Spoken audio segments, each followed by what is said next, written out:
Welcome to Around the Weird. Here's your host, the museum curator of the strange and unusual, Mr. Nothing. Thank you, Mysterious Voice, and welcome back to Around the Weird, a booktube channel where I talk about all the unusual and out of the ordinary literature that I have found in my travels.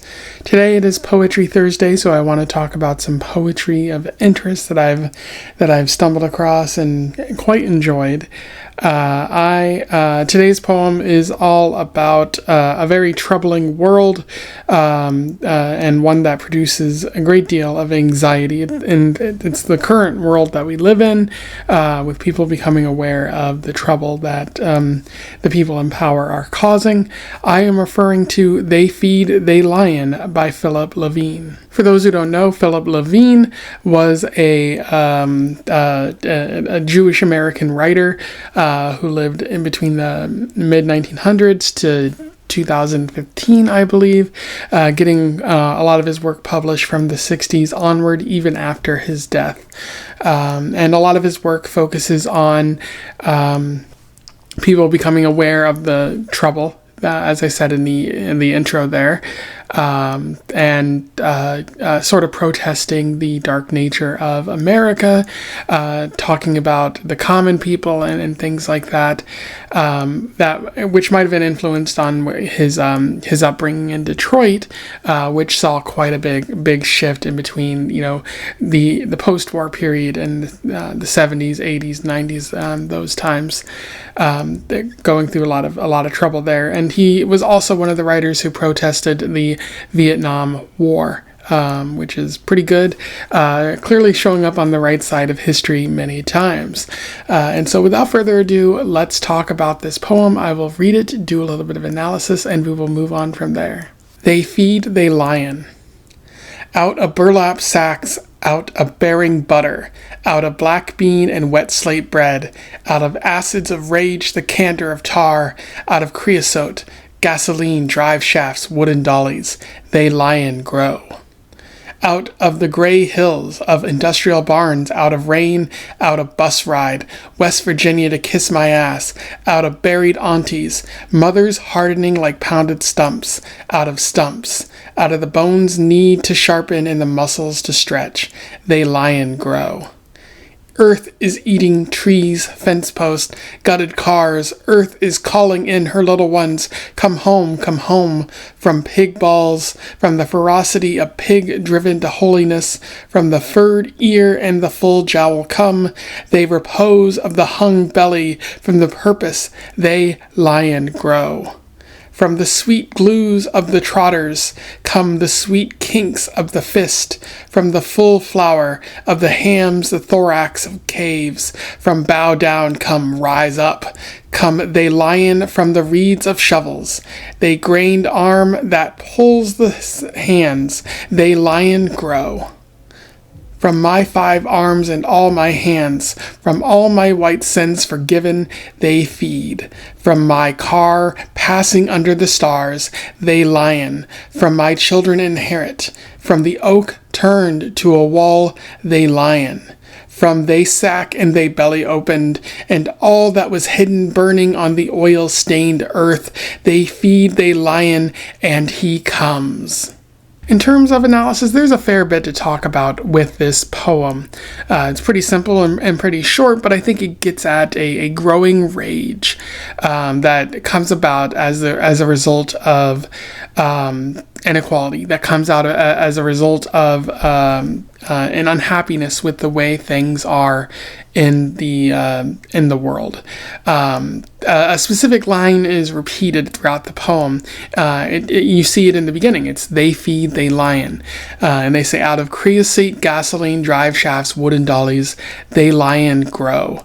From bow down, come rise up, come they lion grow, from my 5 arms and all my hands, and all that was hidden burning on the oil-stained earth, they feed, they lion, and he comes. So it specifically mentions a lion, which I think is the resentment of the current age that we're in, that the actions of those in power will eventually have consequences. So there's no strict narrative of this poem, but really it's sort of repeating itself.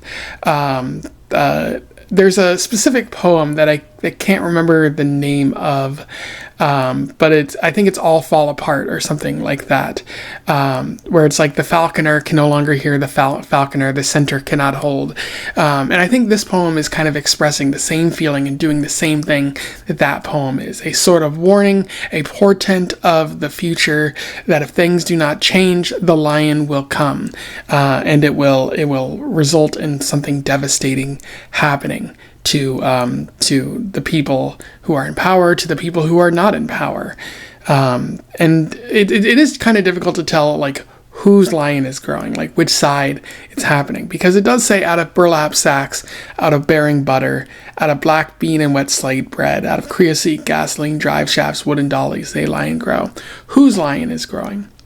Is it the lion of the common people? Is it the lion of the rich people? Whose lion? It's a bit unspecified, but I think the clear point is that this confusion, this age of uncertainty and hardship, is creating a monster that one day you will not be able to control. And there is sort of apocalyptic imagery used in this poem. They say, Earth is eating trees, fence posts, gutted cars. Earth is calling in her little ones. Come home from pig balls. It's certainly a sort of devastating imagery there of Earth eating all of this. And he also says, the narrator, from all my white sins forgiven they feed. From my car passing under the stars, they lion from my children inherit. From the oak turned to a wall. And I think, indicating, from my white sins forgiven, again, that could be the people in power, but that could also be those who have been oppressed.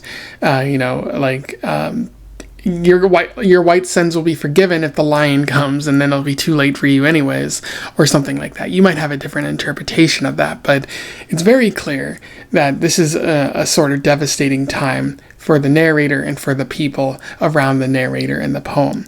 And I do think the final couple lines of this poem stand out in particular, from they sack and they belly opened, which is devastating right there, and all that was hidden burning on the oil-stained earth, which again, very apocalyptic, they feed they lion, and he comes.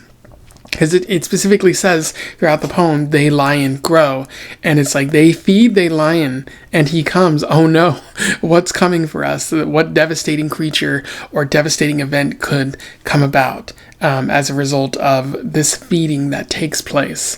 The whole poem is kind of an anticipation of that very line, and I think Levine does a really good job of sort of building up to it and sort of establishing this imagery. It all kind of works together, and it really encapsulates this sort of way society has been going for a number of years, especially, with COVID, with the Black Lives Matter sort of protest, with the current ICE movements in America, and a number of things that you could attribute to what Levine might have been talking about. And Levine died before, Trump was president. So, but this is, you could say, he kind of foresaw all this coming because, he was alive during the 60s and 70s, just as other writers were alive and could see, could fairly predict where the world was heading. It didn't take that much of a guess to know that the United States behavior at that time, it was only a matter of time before they started lashing out at others and before a fascist movement might rise up if the United States wasn't already a tiny bit fascist. Anyway, those are my thoughts on They Feed, They Lion by Philip Levine. A very solid poem, definitely one of the better ones that I've read recently. I highly recommend that you seek it out. I'll put a link to it in the description, and let me know what you think in the comments below. Perhaps you had a different interpretation of this poem. Otherwise, don't forget to like, share, and subscribe so that more people can find out about this poem or Poetry Thursday or the poet, if they don't know about those things already. And until then, I wish you the best of luck in your lion-related travels. Farewell.